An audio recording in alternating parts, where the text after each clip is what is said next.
This is Professor Pete Alexander with the Winning at Business and Life podcast, where business leaders share their insights. It is 6 questions in 7 minutes because successful business leaders are busy and rarely have more time to spare. So let's get to it. Question number 1, in a few sentences, please tell me who you are and what you do.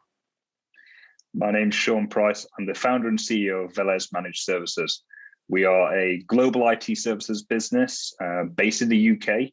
We have offices in the US and in Europe, and we manage large enterprise scale IT services, particularly in data centers all around the world. Well, Sean, it's an absolute pleasure to have you on the show. Question number 2, what is something that makes you smile and or laugh about working in your industry? I think we work in an industry which is quite unique and really, really is something that you don't see elsewhere, where you can be a friend, you can be a competitor, you can be a supplier, a partner, a client, all with the same individual at the same time. And it really does interest me when I'm sat across a meeting table from somebody and we go, hey, we did a deal 6 months ago. Today we're competing on another deal. But hey, next week, let's remember to catch up because we are actually assisting each other on another deal later down the line. So it's a really unique one where we all get to be. It's co-opetition, as it's often referred to. I love that, and that makes it exciting and positive at the same time, I would imagine. 100%. Wonderful. Question number 3. I have a fictitious book with all the answers for business. What chapter would you think most companies should read? Most companies should definitely read the chapter on being an empathic leader. That's something that a lot of companies now are forcing to be much better with what's happened with the global pandemic. But it's something where a lot of focus needs to be driven. And if you've got the book with all the answers, that's the chapter we should be reading. I love it. And I totally agree with you. It's a great suggestion. Question number 4, other than the generic work harder, have a great attitude, and care for customers, what advice or insight would you give to other business leaders? Well, if it's not already in your book, I think that the best advice is really to work on what I refer to as work-life integration, right? I don't think when you are a senior leader, a senior executive, someone at the top of a business, I don't think you can promote balance to your employees when you're not balanced yourself. And I feel that trying to bring balance into your life when you're running a startup or a scale-up is almost impossible to do so. And so I have a 4-year-old son who often comes with me into the boardroom for the afternoon whilst I'm getting work done. He witnesses phone calls and Zoom calls. And so, that ability to integrate both your work and your life rather than balance, my opinion is the integration is a key there. And I think that if leaders can understand that, then employees will understand that. And I think a lot of the times employees are too afraid to request certain things like a mental health day, for example, because they look up to the leadership team. What's the leadership team doing? They're always on, they're always going, they never stop. You don't have to be like that.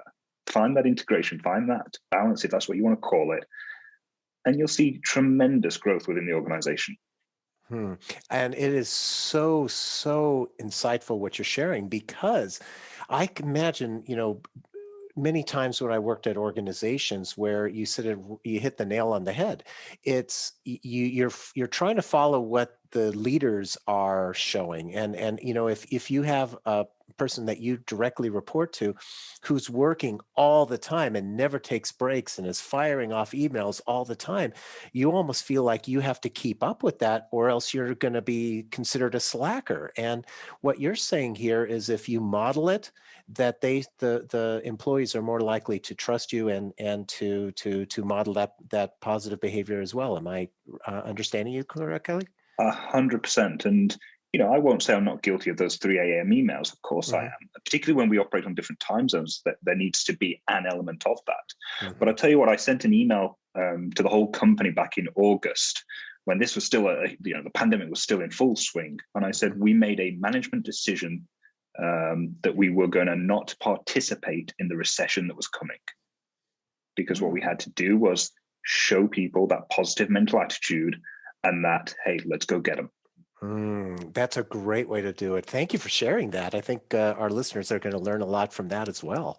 Question number 5. What other business leader like yourself would you like to acknowledge and invite to be on my podcast?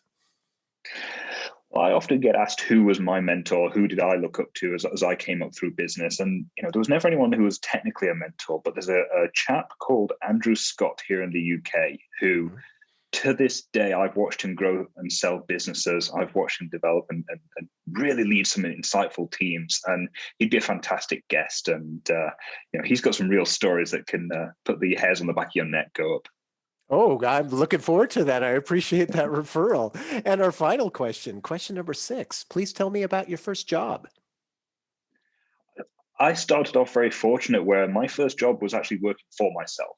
Hmm. I started a company when I was 18 years old. And that was really my first job working for myself. And it was fantastic because it gave me the time and the ability to learn from a lot of mistakes very, very early on. One of the things Hmm. that in the UK, especially, we're not that good at is accepting any failures or any mistakes. We're very reserved in the UK, whereas in America, it's very entrepreneurial. It's okay to fail and fail fast. And yeah, I started a company at 18 as a software services business, and I was very fortunate to run that for 10 years before exiting. So learn from a lot of mistakes, learn to manage people better, learn to manage myself and my energy. And that was my first job. Wow, and congratulations on having a success in that first job because a lot of people going out on their own, as their first time running a business and stuff, how much failure I'm assuming in the UK, it's a high percentage of startup companies fail in their first year, just like they have here in the US. Absolutely. I think it's something like 75% in the first 3 years and Hmm. 50% in the first five. So yeah, it's Hmm. high figures. But when you've got not a lot to risk, when you don't have huge responsibilities and overheads, and I didn't have a house at 18, or I didn't have the mortgage. When you're young and you've got endless bounds of energy, go after it.